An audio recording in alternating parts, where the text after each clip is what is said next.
In 2021, billionaire Jeff Bezos finished a successful 11-minute tour of space and upon landing declared all heavy and polluting industries be moved into space.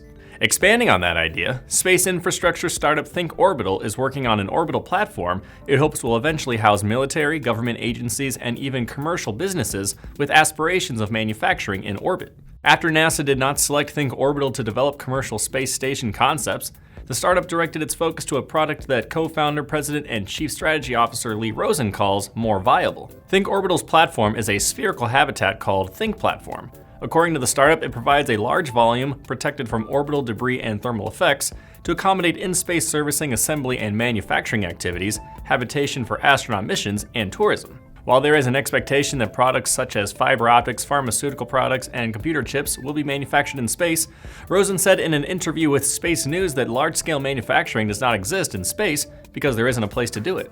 Rosen added that the startup would also attempt to design the platform so it could be used for recycling and debris removal.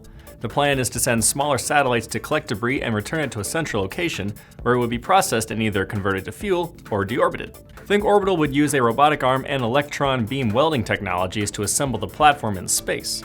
ThinkOrbital already won $260,000 in research contracts from the US Space Force's Orbital Prime program and is hoping for another selection in the program's next phase, which could be worth up to $1.5 million.